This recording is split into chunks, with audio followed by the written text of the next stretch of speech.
It was a quiet Tuesday evening when I noticed something strange in our joint banking account. I had just made Daniel's dinner, baked salmon and steamed broccoli, his favorite before game day, and sat down to double-check the final payment for his college prep program. That's when I saw it, a withdrawal of $120,000, processed just a few days ago. At first, I thought it was a mistake, a glitch, maybe a delayed transfer from another account. But the more I clicked through the transaction history, the more real it became. The memo line read, "Down payment St. Lucia." My hand tightened on the mouse. I picked up the phone and called the bank. The woman on the other end was polite, professional. "Yes, ma'am," she said. That amount was confirmed by the joint account holder on file, Mr. Richard Harper. He stated it was for a family investment property overseas. A vacation home in St. Lucia. Except I never agreed to that. I'd never even heard of such a thing. I could hear Daniel's laughter echoing faintly from upstairs as I sat there frozen. The same boy who had asked me last week if we were still okay to afford his SAT tutoring sessions. The same boy whose entire college fund I had painstakingly built over the past 10 years by cutting coupons, skipping holidays, and turning down every luxury. I hung up the call without another word. My fingers trembled as I opened Richard's email. He wasn't the type to hide things very well digitally. Password reuse was his signature flaw, even in business. Within minutes, I found it a forwarded message from a real estate agency in Castries, and attached was a scanned deed, a modern beachfront property. 2 names were listed under the purchase agreement, Richard Harper and Celeste Boudreau. Celeste. I hadn't heard that name in over 30 years. She was the one who sent him poetry when we were dating, the one I thought was ancient history. A college infatuation, now back apparently as the co-owner of a home paid with my son's future. My ears rang, not with sadness, not even rage, but something else. Clarity. Because that night I realized something chilling. The vacation home was real. The betrayal was real. And the price I'd paid? Unforgivable. I poured myself a glass of water. My hands didn't shake anymore. Richard thought he had won something. But what he didn't realize was that he had just started a game I had already mastered. Richard and I met in grad school. He was charismatic, confident, the kind of man who could walk into any room and own it without even raising his voice. I was the quiet one. Numbers were my language, not charm. He noticed me at the library one night when I corrected the professor's economic projection in front of the class. Later, he told me it was the moment he fell in love, because I was the only person in the room who didn't need validation. Back then, we were a team. He had the vision. I had the spreadsheets. We built his startup together, often working out of our cramped apartment with takeout boxes stacked between files. I managed his books, wrote his first investor pitch, even found his first client, and when the company finally took off, he offered me a title, CFO and co-founder. Not in public, just between us. But then Daniel was born. It wasn't even a conversation. "You're so good with him," he said. "Why don't you stay home until we figure out daycare?" 1 year turned into 2, then 5. I didn't mind, not really. Daniel needed me, and Richard needed to travel. He said I was the backbone of the family, but every year his voice said it a little less. And every meeting I missed, every client dinner he stopped inviting me to, it all added up to silence. Eventually, the company grew to 30 employees, then 100, then 3 floors in a downtown building. But I stayed home, quiet, invisible, managing the home budget while he handled the empire. And I handled it well. Every dollar of Daniel's future was accounted for. I built his fund like a fortress. Automated deposits, monthly checks, diversifying into bonds, index funds. It was my second child. I even taught Daniel how to track interest gains when he turned 12. He'd beam at me. "You're like a money wizard, Mom." Richard never said thank you, but I didn't expect him to. That was my mistake. The first red flag wasn't even red. It was beige, like the hotel receipts I found in the laundry when Richard forgot to empty his pockets. I confronted him once. He brushed it off, said it was a meeting extension. A client had missed their flight. The second red flag came a year later, when Daniel asked, "Why does Dad call you the assistant when he's on speakerphone?" I laughed it off then, but something inside me splintered. Still, I stayed. I thought I was protecting Daniel.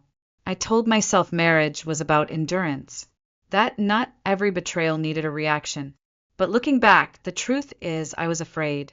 Afraid that if I stood up, I'd lose everything I had spent decades holding together. That night, sitting at the dining table staring at Celeste's name on a deed, I realized something I already had. The next morning, Richard left for a leadership retreat in Miami.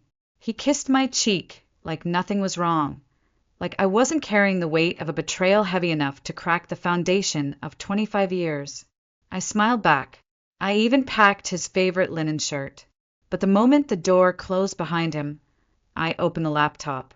I didn't know exactly what I was looking for, just that I'd find it. His email was still logged in. He was sloppy with tech, always had been. I used to joke he could write a $10 million proposal, but still thought 2FA was a Star Wars character. Now it felt less funny. I searched for Celeste. Nothing. St. Lucia. Still nothing. Then I typed Amor. That was her handle, her email alias back in college. I hadn't thought of it in decades, but the moment I saw her name on that deed, it came rushing back like smoke under a door. One thread popped up, and from there the story unraveled. There were flight confirmations to Castries every 2 months. A rental car booked in her name, but paid with our business card. An invoice from a jewelry boutique, $14, $800 for custom design, emerald drop. A folder of PDFs with titles like St. Lucia guest bedroom concepts, wedding planner quote, and worst of all, prenuptial draft Harper / Boudreaux. I clicked through, numb. He was planning to marry her. The ink hadn't even dried on the mortgage, and he was drafting a future without me, with the money I had saved for our son's future. I stood up too fast. The room swayed. I forced myself to sit, breathe, drink water, and then I opened the company's shared drive. If he was this reckless with personal secrets, what about professional ones? The folder names were familiar. Budget projections, payroll, tax shielding strategies. That's when I saw it, an ownership file marked 2020 Reorganization Equity. I opened it, and everything shifted. The company was still partially under my name. Back in 2020, Richard had changed the corporate structure, but instead of dissolving my ownership, he had simply moved it into a silent shareholding, probably to dodge a capital gains tax or shield assets from liability. Whatever the reason, it didn't matter. My name was still there, legally, undeniably. I leaned back, staring at the screen. He had spent years treating me like a passive shadow, but in his arrogance, he had left me holding the detonator. My phone buzzed. A message from Daniel. "Love you, Mom. Thanks for making me pancakes." I stared at those words for a long time, then typed a name into my browser. Lori Brennan, corporate litigation attorney, Denver. She was the one who handled my friend Caroline's divorce, the one where the husband accidentally liquidated her trust fund and bought a boat. Lori had made sure he lost the boat, and the house, and his pride. I stared at her profile picture for a moment before hitting call. When she picked up, I said, "I'd like to schedule a consultation. I believe my husband is attempting to defraud our son, and I own half his empire." There was a pause. Then her voice, "You've come to the right place." Lori met me at a quiet coffee shop just off Pearl Street. She wore a tailored navy suit and a look that said she'd seen every form of betrayal a marriage could offer, and had won against all of them.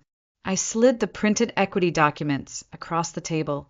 She glanced at them, then looked up with an arch of her brow. "He didn't remove you. He buried you." I nodded. I was convenient to forget. She folded her hands. Legally, you still own 48% of Harper Logistics. You can call for a sale, a merger, or even freeze assets if there's reason to believe he's misappropriating funds. I hesitated. I don't want the company. I just want him to know he's not untouchable. She gave a thin smile. Then you have leverage, and with leverage we can take control. From that moment, we worked in silence, like war generals planning a siege.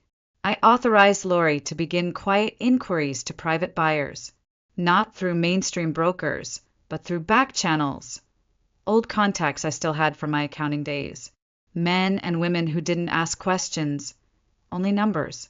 The company was valued at just over $8 million. Richard had grown it with the help of cheap labor and big egos, but the tech was solid and the logistics platform had government contracts. It was an attractive acquisition, especially to the right kind of buyer. Meanwhile, I remained the quiet wife.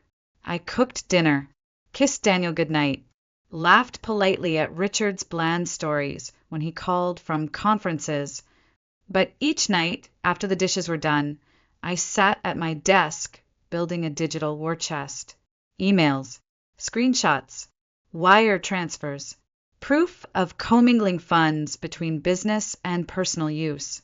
Richard had funneled over $300,000 through Harper Logistics to cover Celeste's luxury expenses. That was enough to justify an emergency shareholder review and freeze spending if needed. The hardest part was waiting until the day Lori called. Her voice was calm but electric. We have a buyer, a quiet firm based in Austin. They're willing to buy out your shares in full, and they want majority control, which means if we do this now, Richard loses voting power overnight. I closed my eyes. I could hear Richard's voice from years ago. This company is everything I've built. No, it was everything we built, and everything he had gambled. I want to proceed, I said. Lori's voice sharpened. There's one more thing. The final offer includes an NDA for him, standard for buyouts, but we'll attach a clause. No access to the company post-sale. He'll have to walk away. Clean. I breathed in. Do it. That night I didn't sleep. Not because I was nervous, but because I had never felt this awake. Richard had no idea that while he was lounging on a resort balcony with Celeste, sipping champagne over some tropical sunset, his empire was being sold from under his feet. The irony wasn't lost on me. He had used our son's future to fund his fantasy. Now, I was using his fantasy to secure our son's future. And I wasn't done yet. It happened on a Thursday. Richard had flown to Paris with Celeste under the pretense of meeting a European logistics partner. I packed his suitcase with my usual care, watched him walk to the car, even kissed him goodbye. He texted me at 3:04 p.m., landed. Paris is gorgeous. Might extend the trip. Daniel, okay? I replied, all good. Don't worry about a thing. By 5:37 p.m., the documents were signed. By 7:10 p.m., Harper Logistics had a new majority shareholder. And by 8 p.m., the board had received a formal notification. Richard Harper was no longer an executive officer, nor a voting stakeholder. The news would hit him in waves, but it would hit him hardest the moment he returned to Denver and scanned his key card at the elevator. The lock system had already been updated. His access? Revoked. I didn't celebrate. Not yet. I sat in the dark, watching Daniel finish his homework, listening to the quiet hum of a house still holding its shape. Part of me wondered if I'd gone too far, if maybe I should have warned him, given him a chance to explain. But then I remembered the look on Daniel's face 2 months ago, when he asked if we were still going to visit colleges this summer, and I had to lie. I remembered the coldness in Richard's voice when he snapped at me during dinner. This is why I don't involve you in business. You get emotional. And most of all, I remembered the bank's voice. Yes, Mrs. Harper, the withdrawal was authorized by your husband. No, I hadn't gone too far. He had. The next evening, Richard returned. Early. Unexpectedly. I was in the kitchen when the front door slammed open. His steps were fast, heavy, rehearsed in rage. He tossed his suitcase onto the floor, phone clenched in his hand like a weapon. You sold it. His voice was low, almost childlike. You sold my company. I dried my hands, turned to face him. Our company. You had no right. I tilted my head. I had 48%. That's more than enough right. His face contorted. You've ruined me. No, I said softly. You did that the moment you chose her over your own son. He stepped back as if slapped. I pulled a folder from the drawer and handed it to him. Inside were transaction records. Every dollar he'd funneled to Celeste through Harper Logistics. Personal charges on corporate cards. Plane tickets. Jewelry. Rent. You thought you were clever, hiding theft in the open. But you forgot who taught you to move money. He flipped through the pages, his hands shaking now. And by the way, I added she already knew. What? Celeste. She found out you used our son's college fund to buy her a beach house. She left you a message. I nodded toward his phone. She said she didn't sign up to be a thief's alibi. He didn't move, just stood there, hollowed out. I walked past him, calm, steady. There's a guest room ready if you want to sleep here tonight. But you leave in the morning. This house is still under my name. And Daniel deserves at least one parent who puts him first. He didn't answer. He just sank into the couch like a man, realizing the floor beneath him was made of sand. And the tide was already rising. Richard didn't leave the next morning. He sat on the back porch, staring into the yard like it might offer him an escape hatch. His phone had stopped buzzing around 2 a.m., likely when Celeste blocked him. The silence now was thick, almost cruel. I poured coffee. 1 mug. Mine. When I stepped outside, he looked up like a man who had aged a decade overnight. She really left, he said, his voice cracked. Didn't even say goodbye. Just gone. I didn't reply. Some things didn't deserve comfort. He stood slowly, the weight of his ruined kingdom dragging behind each step. Elaine, we can fix this. We can go to the board. There is no we, Richard. My voice was quiet, but it hit him harder than any scream. I could see it, the way his shoulders dropped, the way he stopped blinking. You lost the company. You lost her. And now you're losing us. He reached for me.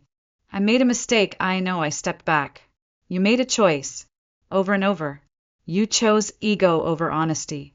Power over partnership. Her over your own son.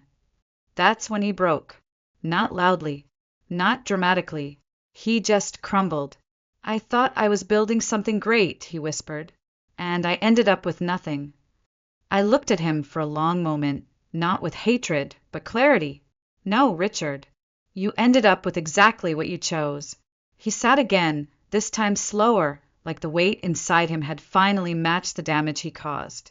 I let the silence stretch between us, then walked away. Daniel was in the kitchen, eating cereal. He looked up.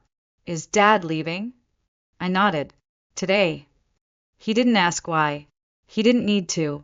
He just said, good. Later that afternoon, Richard packed what he could carry.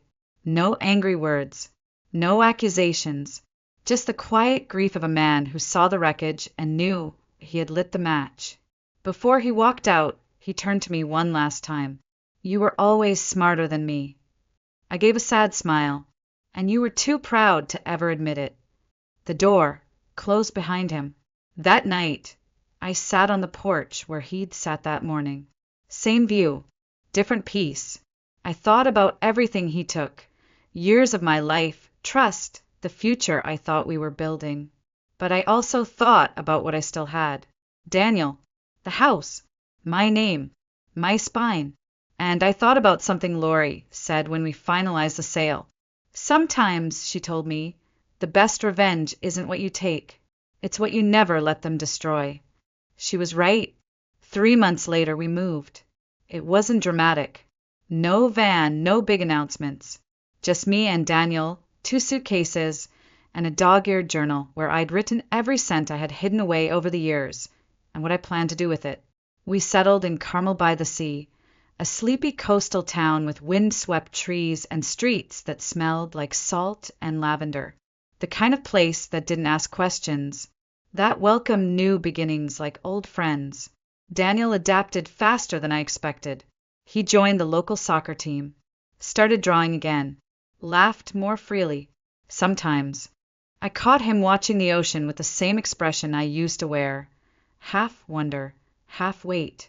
One evening, I found him sitting on the sand, knees tucked to his chest, staring at the horizon. "Do you miss him?" he asked, not turning around. I sat beside him.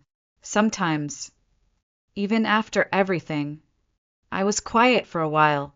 Missing someone and forgiving them aren't the same thing. He was your father. He loved you in his own broken way. That doesn't mean we have to carry the parts of him that hurt us. Daniel nodded slowly. I think I'm okay with that. I smiled. Me too.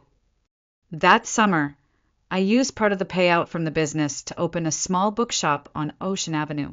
Nothing fancy, just shelves of fiction, a reading nook by the window, and a bell over the door that chimed like laughter.